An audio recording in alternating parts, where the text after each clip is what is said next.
2:04 de la tarde, ¿cómo están? Saludos, bienvenidos a este espacio en Contexto de Radio con este servidor Carlos Arellano Solórzano, como todos los miércoles, para revisar temas de la actualidad de interés internacional, con un análisis en profundidad con nuestros analistas invitados especiales a este espacio. Está en sintonía de la 104.9 FM, Venezuela News Radio.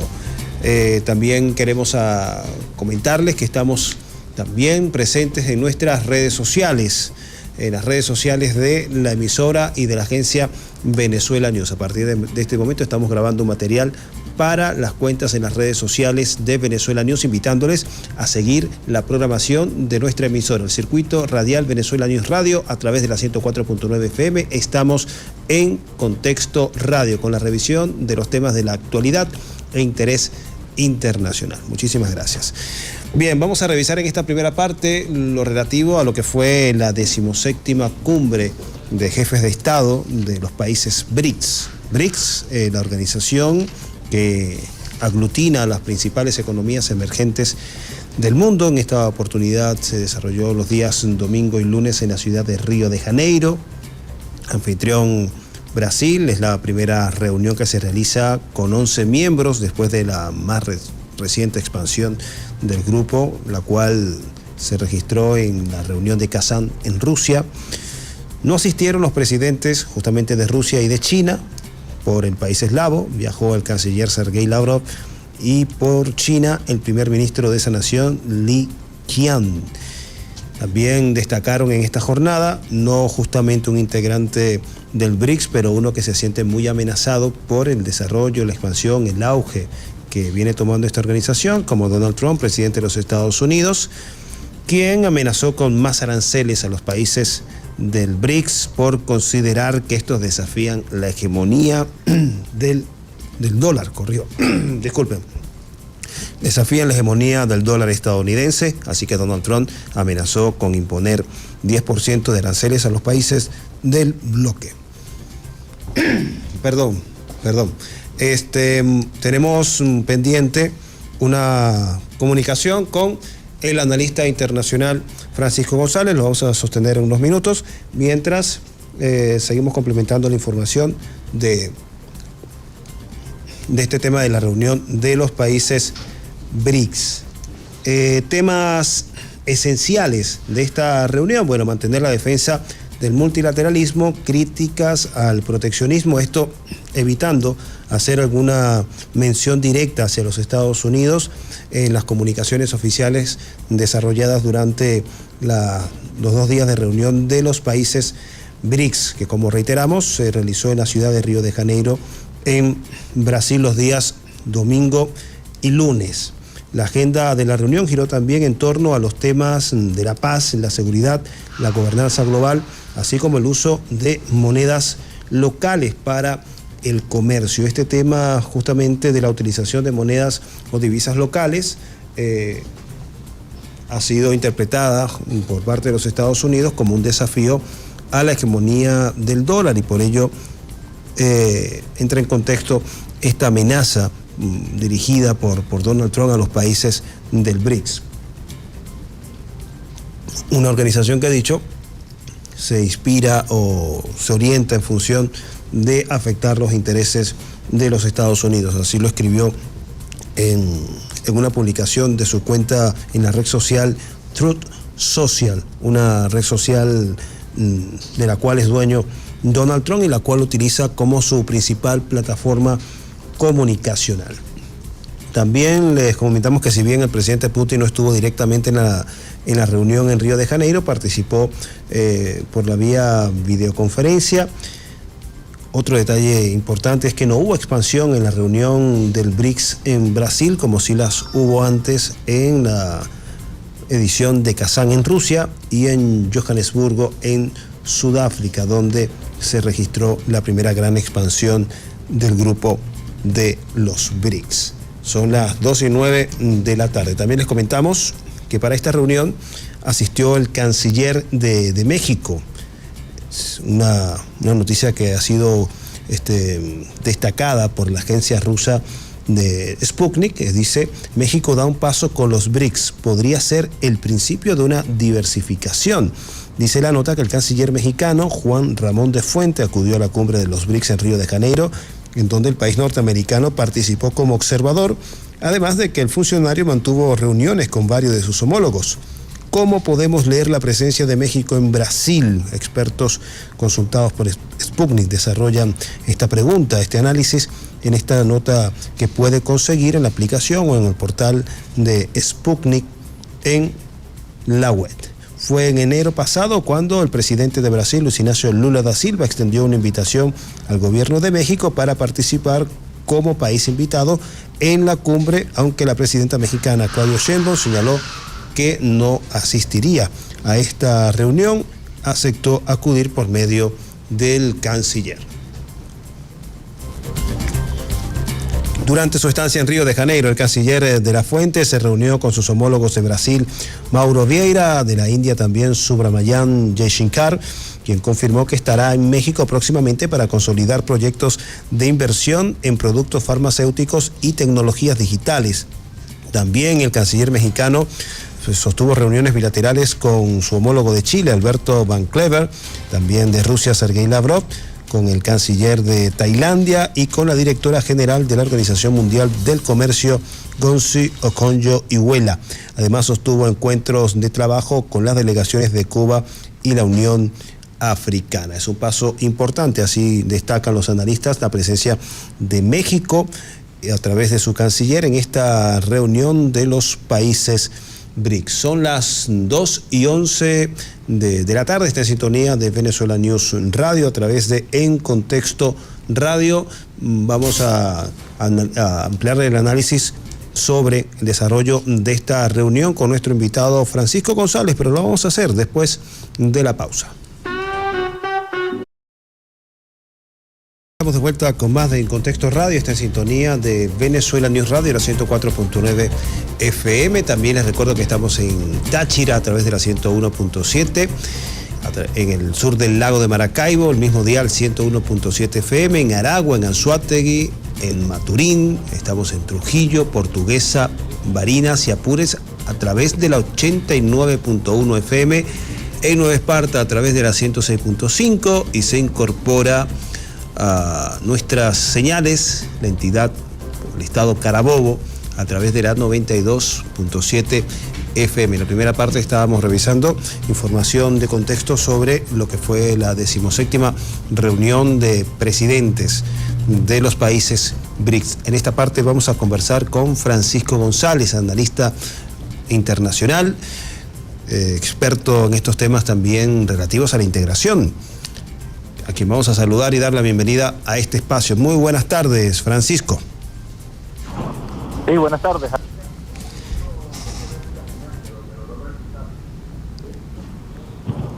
Yo te escucho, sí, aquí te escuchamos. Francisco, bueno, bueno, revisar contigo tu valoración respecto a esta 17ª cumbre de los países BRICS en Brasil. ¿Qué aspectos destacarías como resaltante de esta reunión? Sí, bueno, primero, gracias a esta invitación, Arellán, a tu programa. Y estamos viendo, bueno, recientemente eventos muy importantes en la región. No solamente este encuentro de los BRICS, es muy importante, que fue acordado en la cumbre de Kazán el año pasado en Rusia, donde se iba a dar esta cumbre allí en Brasil, por distintos motivos, ¿no? Pero también posterior, en el caso concreto de Brasil, al hecho de la reciente cumbre que hubo en Mercosur, en Argentina, ¿no? Donde se generaron muchos dilemas allí con respecto a la política de Milei versus Brasil, digamos que los dos países más grandes de la región, y que de alguna manera eso ha incidido también en la lógica de allí de la cumbre que se dio en Brasil, pues la cumbre de BRICS. Vimos el documento de la cumbre como tal, ¿no? Donde están los puntos que más o menos se habían acordado, los 126 y 27 puntos que habían salido por parte de Cancillería Brasil, que se iban a debatir allí en el espacio. Sin embargo, bueno, era algo que ya más o menos estaba gestionado por parte de quien ha sido el asesor directo de Lula para estos temas, el señor Celso Amorín. También hemos visto posiciones muy ambiguas por parte de distintos países con respecto a la situación de que generó pues también los anuncios a través de sus redes sociales de Donald Trump, con el hecho de que se iba a imponer un arancel de 10% extra a cada país que se vinculara a los BRICS, ¿no? Entonces, todas estas son situaciones que se han venido generando después de la cumbre como tal, ¿no? Está las discusiones de las posibles ampliaciones, sino directa a través de los principales, como bien lo sabemos, el acrónico BRICS, que son Brasil, Rusia, India, China, Sudáfrica, los 5 iniciales por allá del año 2008-2009. También los BRICS Plus, que son los nuevos países que se sumaron allí, como Emiratos Árabes Unidos o Irán, entre otros, y la posibilidad de la ampliación también. También se dan acuerdos que entran directamente con el nuevo Banco de Desarrollo que maneja la expresidenta brasileña Dilma Rousseff, del equipo político de Lula da Silva, el presidente brasileño. Y esta es una situación buena en la cual, por ejemplo, países como Colombia, que si bien no es miembro pleno, socio, pero que también pueden entrar allí en esta lógica del nuevo Banco de Desarrollo a través de proyectos. Eso también venía ocurriendo antes con países como Etiopía o como Uruguay, en anterior. Entonces, bueno, son todas estas situaciones que se vienen dando en torno a los BRICS. También hay que decir, Arellán, también el hecho de que Venezuela de alguna manera continúa el veto por parte de Brasil. Formalmente no hemos visto algún documento que haya habido una situación, digamos, formal de invitación al país. Vemos que el señor Amorín, si bien ha venido a Venezuela, había bajado un poco los decibeles con respecto a la elección del 28 de julio del año pasado. Lo cierto es que sus declaraciones en particular, y también Itamaraty, la Cancillería brasileña, han sido, bueno, sí, de tener una política contraria a la ingreso a Venezuela, o el veto a Venezuela, mejor dicho, ¿no? Y por eso también, bueno, hemos visto esta situación en la cual un país de relevancia o de importancia en tema geopolítico y energético a nivel global como Venezuela sigue vetado para participar en BRICS, ¿no? De alguna manera, o directamente, por así decirlo, ¿sí? Francisco, tú mencionabas sobre algunas reacciones de ambigüedad con respecto al espacio BRICS en relación a la imposición de aranceles de Donald Trump, de 10% a los países BRICS o los que se asociaran a los países BRICS. ¿Cómo se expresó esa ambigüedad que están destacando de esta jornada? Sí, mira, vimos unas declaraciones posteriores al tema de la cumbre como tal, por parte del señor Amorín. Si bien el señor Amorín no es directamente el canciller, pero es el viejo equipo político de Lula da Silva y tiene mucha incidencia en la política exterior de Brasil. Esa es la realidad. Y la política exterior, tanto de este señor Amorín como de la Cancillería brasileña, Itamaraty, es una política ambigua en términos de lo siguiente, Adrián. Esto es algo que hay que explicar un poco para que se entienda, ¿no? Ellos le llaman a esta situación ambigua lo que vendría a ser el no alineamiento activo. ¿Qué es el no alineamiento activo? El no alineamiento activo de la política exterior de Brasil implica que, por un lado, no se acerca de una manera contundente a nivel de integración, a nivel global, con países, por ejemplo, que tienen que ver con las alianzas en torno a Estados Unidos o la Unión Europea, como bloques. Queremos decirlo como bloques. Y viven renegando de esta situación de bloques. Por el otro lado, no se alinean directamente con los países emergentes o del bloque emergente global, que en este caso hablamos claramente de países como China y como Rusia. Esta ambigüedad constante de Brasil, este no alineamiento activo, es el que genera unas tensiones constantes hacia un lado o hacia el otro. Lo cierto es que el señor Amorín ha dicho en esas declaraciones que te comentaba a distintos medios internacionales que este Brasil actual no juega en contra de Estados Unidos. Es un socio muy importante para ellos.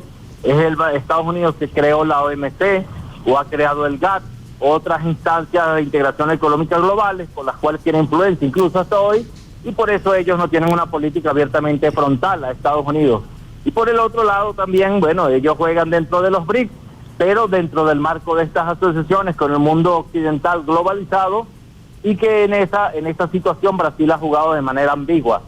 Esto es una de las formas de entender, por ejemplo, una situación en la cual, bueno, sí, critican a Israel, el bombardeo a Gaza, pero no hay ningún tipo de rompimiento de relaciones con Israel. O la situación de Venezuela, por ejemplo, donde te dicen que sí, bueno, están dentro de la CELAC, con respecto a Venezuela. Brasil está allí, participa allí, existen relaciones diplomáticas, pero en cuanto al tema de los BRICS, continúa el veto por parte de Brasil al ingreso pleno de Venezuela allí. Entonces, este alineamiento no activo genera constantemente un bamboleo, como una especie de péndulo, Arellán, en el cual Brasil, bueno, de forma a veces impredecible, juega los intereses de Washington y de las potencias occidentales en contra de los propios BRICS. Y eso lo vimos en la cumbre de Kazán el año pasado. Entonces, es una política en la cual prácticamente algunos comentan, algunos piensan que puede ser, digamos, una especie de infiltración dentro de ese bloque, y otros piensan que no, que bueno, Brasil sigue pendulando de esta manera oscilante entre los intereses del occidentalismo y entre los intereses de los bloques emergentes, que ya no son emergentes, ojo, que son los países potencia como China o como Rusia en este momento a nivel global, ¿no? ¿Sí? Me son las 2:23 de la tarde. Estamos conversando con Francisco González, internacionalista, sobre lo que fue el desarrollo de la 17ª cumbre de los países BRICS en la ciudad de Río de Janeiro. Brasil fue anfitrión en esta oportunidad. Tú mencionabas que es política exterior de Brasil este esquema, este concepto de no alineamiento activo, una ambigüedad que les permite andar sondeando entre los intereses de Estados Unidos, no comprometerse con China y Rusia más allá de algunos organismos que compartan membresía, como el caso de los BRICS. Pero a pesar de esta ambigüedad, de esta tensión de no expresarse como una nación en contra de los Estados Unidos a través de Donald Trump le pega a Brasil y también le pega a Lula recientemente.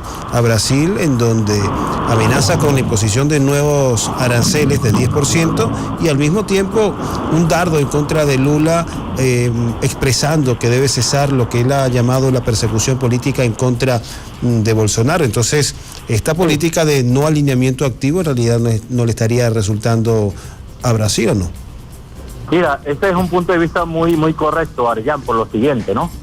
Esta política de no alineamiento activo, que es una política, repito, de exterior del Brasil, sobre todo Itamaraty, en la cual perfectamente se alinea el señor Celso Amorín, lo cierto es que funcionaba de una mejor manera en la época de Biden. ¿Por qué? El PT, sobre todo en su parte exterior, como te digo, Amorín, Itamaraty, Cancillería brasileña, compaginaba perfectamente, o se alineaba perfectamente a los intereses de Washington en términos de un gobierno demócrata. Es decir, funcionaba de alguna manera, fluía de mejor manera teniendo un gobierno demócrata, el gobierno de Biden el año pasado. Pero con la llegada de Trump, con el cambio radical de la política exterior de Estados Unidos, a partir de octubre, noviembre, año pasado, en plena campaña, y luego, ahora sí, cuando se inserta plenamente como gobierno Donald Trump, y en enero con el ascenso del señor Marco Rubio, y también el alineamiento regional con respecto a la política exterior de Estados Unidos, la política de los ultranacionalistas, en este caso podemos hablar de, en la región, en América Latina, de gobiernos como Noboa en Ecuador, o gobiernos como el del señor Javier Milei, el presidente de Argentina, ¿no? Entonces ya a Donald Trump no le interesa la política de Brasil como un socio pleno o comercial con Estados Unidos mientras esté gobernando Luis Ignacio Lula da Silva. Para la política exterior de Estados Unidos en este momento con el señor Marco Rubio, Brasil es un país comunista, así de sencillo. Van a decir que este señor Lula, por más ambivalente que sea, es un político de la extrema izquierda, así como lo dicen a otros países en el mundo. No importa si eres socialdemócrata o eres de centro derecha. Para la versión ultranacionalista de Donald Trump y sus aliados, son comunistas. Eso lo van a ver de esa manera. Entonces, esta política, ¿sí?, que venía funcionando más o menos de buena manera con Estados Unidos, esta ambivalencia, este alineamiento no activo, comienza a hacerse aguas. Eso es correcto. Entonces, ¿qué pasa ahora? Cuando, ahora sí, se da la cumbre de BRICS allí, en Brasil, ¿sí?, que era, como te decía, un acuerdo que se había dado ya en Kazán, y la posibilidad de las ampliaciones, ya sea Plus o vía Banco de Desarrollo. Lo cierto es que comienza a ser atacado a esta instancia por Estados Unidos. Esto tiene otra lógica también, Arellán. Una lógica que en la cual, más allá de que sea Trump o Biden, lo cierto es que Estados Unidos en su política exterior hay algo que sí es consecuente. Si revisáramos las declaraciones, por ejemplo, en el año 2022, en lo que fue la Cumbre de las Américas en Los Ángeles, donde se execraba literalmente a Cuba, Nicaragua y Venezuela, se hablaba de democracia y autocracia. Es decir, cualquier país del mundo que no estaba alineado a la lógica occidental o estadounidense, Estados Unidos, era visto como una autocracia. Bueno, solo ponían a China, ponían a Rusia, Cuba, Nicaragua y Venezuela, otros países. Entonces, esa lógica más o menos continúa de cierta manera también en el gobierno de Trump, claro. Esto sumado a todo lo demás que ya hemos visto, ¿no? La guerra global arancelaria, por ejemplo, contra los posibles socios, pero en lo que tiene que ver con países como Brasil, al ser Lula un país que se dice de centro izquierda, ¿sí? Una política progresista, por decirlo así, lo cierto es eso, para Estados Unidos ya Lula no es funcional de ningún tipo de acuerdo. Lo van a hacer, sí, por temas diplomáticos o de cuestiones comerciales, pero políticamente, a nivel global, no es un país con el cual le interese mucho hacer alianzas profundas a Donald Trump en este momento, ni a Marco Rubio. Entonces, por eso aparece esa cuestión, el tema de Bolsonaro, los apoyos a Bolsonaro, decir que es un autoritarismo contra Bolsonaro, Eduardo Bolsonaro, el hijo, pero también poniendo que esas autocracias, o diciendo, expresando que esa autocracia, por ejemplo en los BRICS, que no son democracias, lo dice Estados Unidos, no son posibles aliados, entonces son estos países autoritarios, ¿no? Esa es la versión estadounidense de Donald Trump. En esa lógica Brasil no les conviene. Y por eso, bueno, comienzan los ataques, obviamente. Comienzan los ataques porque no se está atacando solo a Brasil, sino que se está atacando a una nueva forma de integración mundial, como son los BRICS, que se ha venido evolucionando, sobre todo a una velocidad tremenda en los últimos años, pues, con el crecimiento de China, el resurgimiento de Rusia, la misma Brasil, por supuesto. Entonces, esta ambigüedad que te decía, este alineamiento no activo, esta ambigüedad constante del gobierno de Brasil, pues la hace bambolear allí. Y ahí tienen que responder, sí o sí. Sin embargo, vuelvo y te repito, cuando da las declaraciones el señor Celso Amorín, recientemente, en cadenas internacionales, sigue su ambigüedad, porque ellos siguen expresando que son socios de Estados Unidos, les parece de manera irresponsable que Trump salga con esos aranceles, o que salga diciendo eso contra los BRICS. Es algo irresponsable, como si fuese algo personalista, ¿no? Lo que se está moviendo son situaciones mundiales de bloques en realineamiento mundial, donde hay países que les sirve más el tema BRICS, como China o Rusia, la misma Brasil, y otros que entran en la lógica de Occidente, donde Estados Unidos y sus socios europeos. Entonces, esta es la verdad. Sin embargo, bueno, sí, tienen que responder también Lula. Dijo que era un gobierno irresponsable, que no... lo que estaba diciendo Donald Trump y no sé qué, y que ellos van a defender el sistema multilateral, que bueno, ese tipo de cuestiones pues que están expresadas en la resolución de allí de Sao Paulo, pues. Sin embargo, pues esta situación pues genera una tensión global en términos de bloques, aunque los brasileños digan que no, aunque el señor Celso Amorín diga que no, lo cierto es que hay una tensión entre un bloque emergente, que es el bloque de los BRICS, versus el bloque del G7, que es el bloque que controla Estados Unidos. Esa es la realidad concreta, aunque los brasileños no quieran expresar eso deliberadamente, ¿ves? Me refiero al señor Celso Amorín, o el mismo Lula, o el canciller Mauro Leiva, el canciller de Brasil. Entonces, son cuestiones que no generan distorsiones dentro de los propios BRICS y que no permiten que fluyan algunas cosas internamente, que la cual, por ejemplo, el veto a Venezuela es una distorsión dentro de los BRICS, pero Brasil continúa en esa lógica, donde allí, bueno, les parece que no debería estar Venezuela plenamente, pero eso distorsiona la integración en BRICS, por supuesto. Francisco, otra inquietud que siempre gravita en torno a estas reuniones del BRICS, que siempre concitan una especial atención, es el caso de la posibilidad o no de avanzar hacia el objetivo de configurar una moneda común. ¿Por qué se sigue posponiendo este proyecto, Disculpa, este instrumento? No te escucho bien, si puede, por favor, un poco el volumen. Repito, siempre en el contexto de las reuniones de los BRICS se genera una expectativa especial sobre el tema de la configuración de una muy probable moneda común. Sin embargo, en esta edición como en la anterior y en Johannesburgo no se ha avanzado, no se ha dado los pasos en función de esto, sino más bien en fortalecer el comercio con monedas locales. ¿Por qué el BRICS no avanza hacia esta dirección de la moneda común? Mira, yo en esto hemos sido tajantes porque yo creo que esto se refiere a un tema de los puntos de vista integracionistas, antiglobalización que ocurren en la actualidad. Este mundo que se gestiona, Arellán, en este momento es el mundo después del 45. Ahí entre Estados Unidos y el tema del dólar, los códigos SWIFT, todo eso que ellos armaron, que le conviene, el FMI, la OMC, toda esta dinámica que se entablaron, que tienen ya varias décadas a nivel global. ¿Qué es lo que pasa? Cuando Venezuela y otros países, por ejemplo, vemos gobierno de Ecuador, vimos a Kirchner, vimos a Brasil, integrándose en una lógica bolivariana en la región, antes de BRICS, estoy hablando antes de BRICS, por allá en el 2007, 2008, cuando se hablaba de una moneda común para la región América Latina, ya comenzaban los ataques de Estados Unidos, obviamente. Entonces, en aquel momento, y mira que no es cualquier cosa esto que vamos a decir, en aquel momento la misma posición de Lula y Celso Amorín, que era su canciller, también era de esperar un poco, no profundizar en el tema de una integración que implicara una moneda común para la región.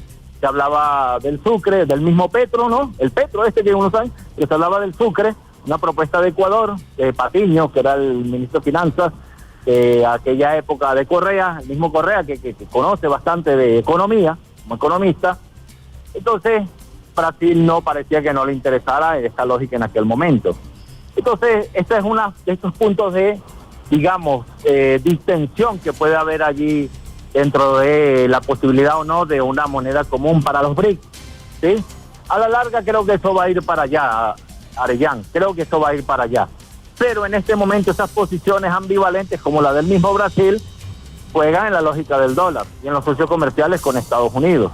Entonces, y aparte, bueno, vemos la relevancia que tiene la posición de Brasil también con Dilma Rousseff dentro del equipo principal que tiene en el nuevo Banco de Desarrollo en Shanghái. Pues entonces, esa ambivalencia, y bien, la ratificaron pues también a Dilma Rousseff recién, y va a seguir generando de alguna manera estas tensiones con respecto al hecho de aprobar o no esta moneda, posible moneda, y por eso siguen prevaleciendo esta situación en la cual los intercambios comerciales dentro de BRICS se dan en las lógicas de las monedas nacionales, pues, ya sea el rublo ruso, ya sea el real brasileño, o ya sea también, bueno, la moneda china, o la de los otros países que se van integrando.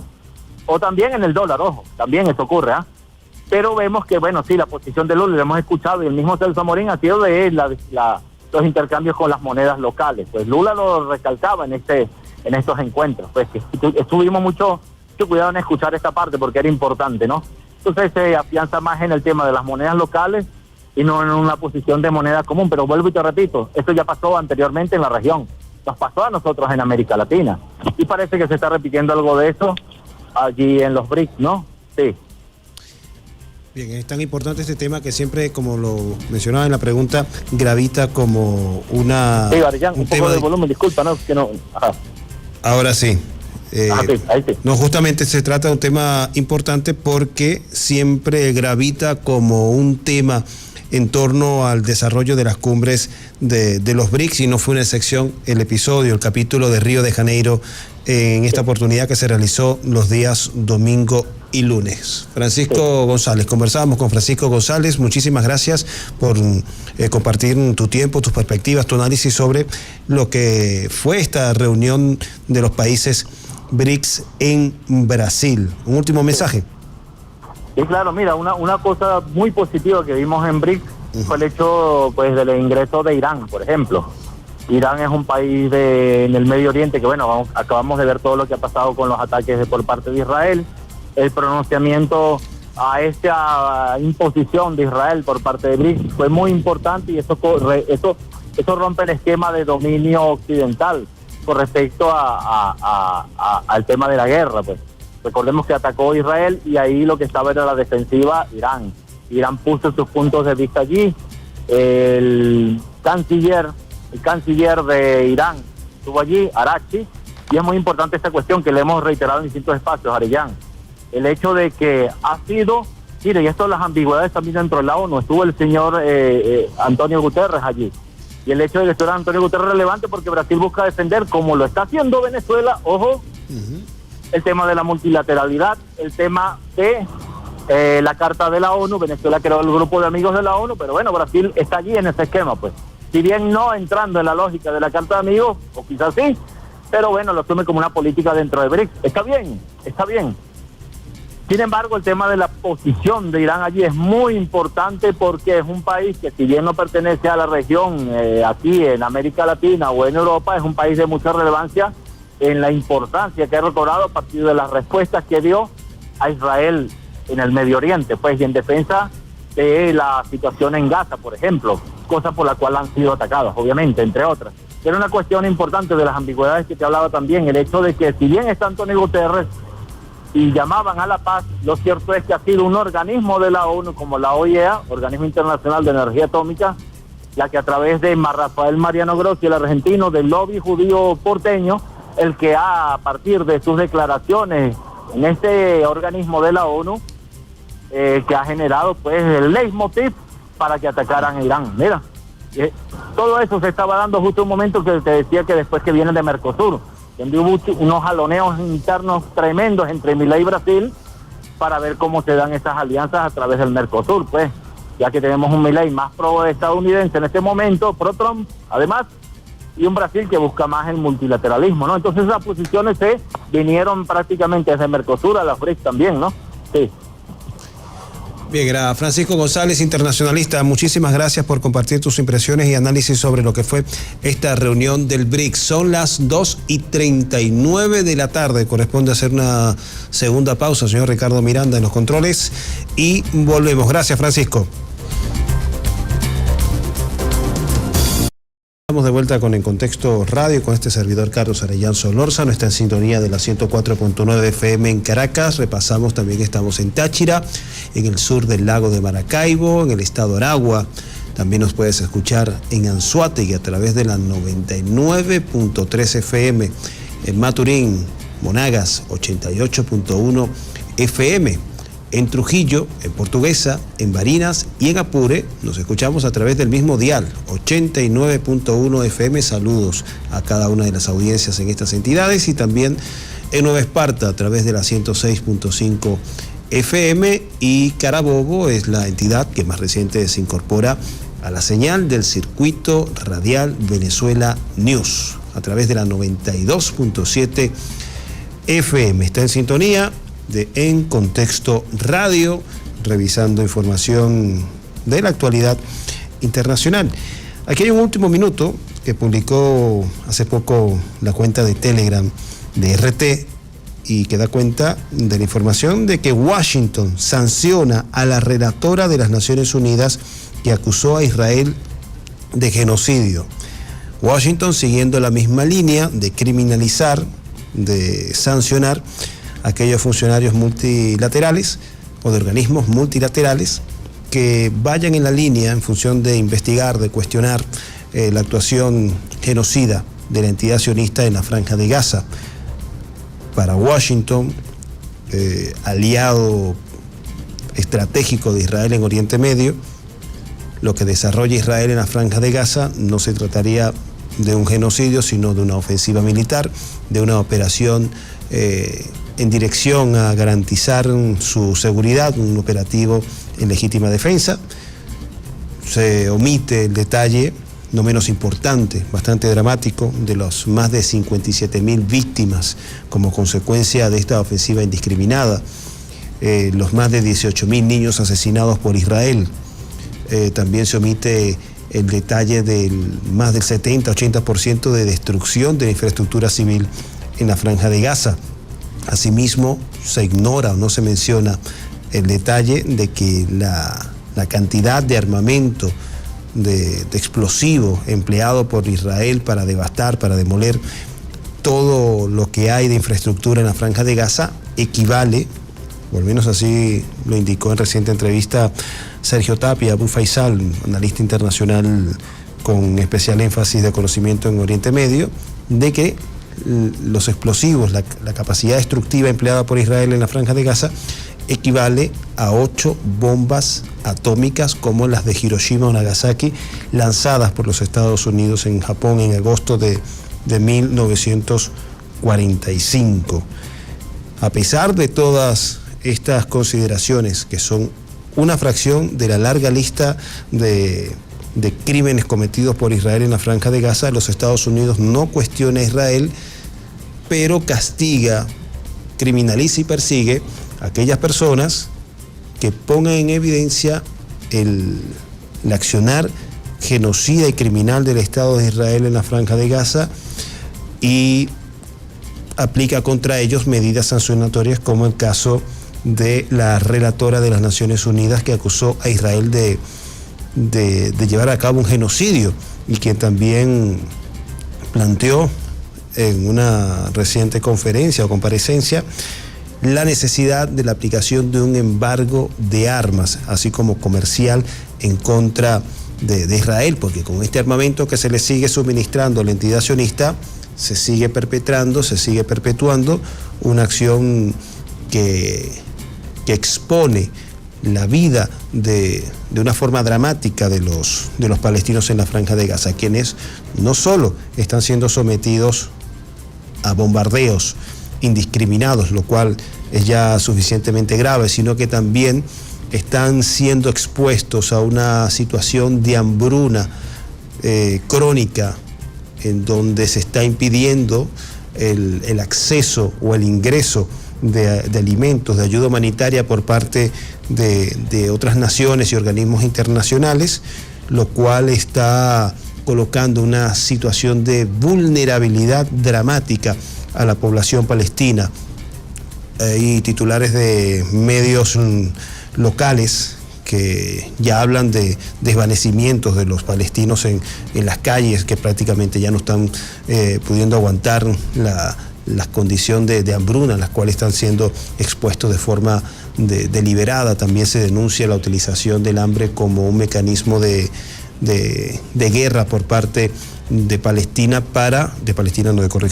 por parte de Israel en contra de Palestina para perpetuar la agresión en contra de esta población, los legítimos ocupantes del territorio palestino, no solo de Gaza y Cisjordania, sino del resto de la Palestina ocupada y controlada por la entidad sionista de Israel. Entonces, todo este preámbulo, toda esta explicación para volver sobre la noticia de que Washington sanciona a la relatora de las Naciones Unidas que acusó a Israel de cometer genocidio en la Franja de Gaza. También importante mencionar que este lunes se reunieron en la Casa Blanca el primer ministro de la entidad sionista Benjamín Netanyahu con el presidente de los Estados Unidos Donald Trump. Se trató de la tercera reunión en Washington entre Trump y Netanyahu desde que Trump asumió su segunda administración, esto fue el 20 de enero de este año, lo cual también daría cuenta de la proximidad, de la importancia que da Washington a esta relación con Tel Aviv, y también sería la primera reunión entre ambos después de concluida la guerra de los 12 días, la cual no ganó Israel, la cual no ganó tampoco los Estados Unidos, quienes fueron en llave, en alianza, en la agresión contra Irán. En esta reunión se habló de que estarían muy avanzadas las negociaciones de un plan de reubicar, una forma muy eufemística para hablar de desarraigar por la fuerza a los palestinos de la Franja de Gaza en terceros países. No se menciona hasta ahora cuáles serían esos terceros países que según estarían dispuestos a alojar o a recibir a los palestinos desplazados de la Franja de Gaza de forma forzada, porque no se trata de una intención genuina, una intención voluntaria de retirarse, puesto que están haciéndole las condiciones de subsistencia inaguantables para los palestinos. No se menciona cuáles serían estos países, pero Donald Trump, en declaración a los medios de comunicación, en la rueda de prensa durante la cena con Netanyahu, habló de que estaba muy avanzada y que habría sorpresas en los próximos días respecto a este tema de varios países de alrededor de Israel que estarían dispuestos a albergar a estos refugiados palestinos. Habría que mencionar que alrededor de Israel estarían Jordania, Egipto, Líbano, Siria. Y sobre Siria también trascendió una información de que el presidente interino, Al-Julani, al que quieren llamar ahora Al-Sharam, se habría reunido en secreto con funcionarios de Israel, esto en Qatar, no, en Emiratos Árabes Unidos, corrijo, en Emiratos Árabes Unidos, para gestionar la normalización de las relaciones. Entre las condiciones para esa normalización, al menos por parte de Damasco, se estaría cediendo parte del control y soberanía de los Altos del Golán, que eran reclamados históricamente por Damasco como parte indiscutible del territorio sirio. Estaría cediendo parte de esta soberanía a cambio de reconocimiento político y apoyo para el sostenimiento del régimen de Al-Julani por parte de Israel. Una concesión que, si la analizamos con también algunas actitudes de dirigentes locales de nuestro país, que a cambio de conseguir objetivos políticos por parte de factores externos en nuestro país, incluso han sugerido ceder parte del territorio a cambio de esos objetivos políticos, lo que da cuenta de que Estados Unidos y el Occidente utiliza unos dirigentes para la instrumentalización de sus intereses en los países casi que similares. No necesariamente obedecen a los intereses nacionales, sino a los intereses extranjeros. Entonces, esta es parte de esa información en torno al drama del genocidio en la Franja de Gaza cometido por la entidad sionista de Israel en este enclave palestino. Reiteramos, más de 57.000 asesinados por parte de Israel durante estos últimos 21 meses de un genocidio que no solo se limita a este periodo. Hay que mencionar de que es un genocidio que se viene desarrollando desde 1948, el mismo momento en que se crea el Estado de Israel sobre territorio legítimo de Palestina. Pero es un genocidio que tiene un especial énfasis, un recrudecimiento a partir de octubre de 2023. Y de esa cifra, más de 18.000 son niños, y el 70% de esa estadística de los 57.000 víctimas lo constituyen en un 70% mujeres y niños. Y también hay que repasar, o hay que mencionar, que por parte de Israel no hay algún tipo de contradicción o no hay algún tipo de error en su visión de atacar a personas civiles, en este caso mujeres y niños, porque desde su doctrina conciben a los niños, conciben a las mujeres y conciben a los civiles en general como objetivos militares y enemigos, amenazas para la seguridad del Estado de Israel. También consultado sobre la alternativa, la posibilidad de dos estados en la Palestina ocupada, un estado palestino y un estado israelí. El primer ministro Benjamín Netanyahu dio por descartada esta situación, de que no es negociable para ellos la seguridad de la entidad sionista, por lo cual también estaría descartado la configuración de una autoridad autónoma, independiente de palestinos dentro de ese territorio, lo cual da cuenta de la complejidad de esta situación y al mismo tiempo de la ambición del sionismo y del occidente global de seguir perpetuando el crimen del genocidio contra los palestinos en la Franja de Gaza. Bien, hemos llegado al final de este espacio de En Contexto Radio, ya son las 2:54 de la tarde. Agradecido con cada uno de ustedes por la sintonía que nos han dispensado en esta oportunidad. Nos escuchamos el próximo miércoles. Repaso mis puntos de contacto en las redes sociales. En TikTok me puedes conseguir como @soyarellán, Soy Arellán con doble L. En Instagram como Soy Carlos Arellán. Y en Telegram también, mi canal de Telegram, Soy Carlos Arellán. Agradecido con cada uno de ustedes. También quiero aprovechar este último minuto para agradecer al Movimiento Periodismo Necesario por habernos concedido al espacio El Mundo en Contexto Venezolana de Televisión una mención especial, un reconocimiento especial en su más reciente edición, un reconocimiento no solo para mi persona, sino para todo el equipo técnico de producción involucrado en este espacio que ya tiene 7 años al aire por la señal de venezolana de televisión. A todos ustedes muchísimas gracias, de verdad, también a la audiencia, también a las personas que han escrito sus mensajes bastante motivadores en las redes sociales, el mensaje motivador también de reconocidos colegas que configuran este espacio del movimiento Periodismo Necesario. A todos ustedes, muchísimas gracias y un gran abrazo. Y con esto concluimos otra fascinante edición de El Mundo en Contexto Radio.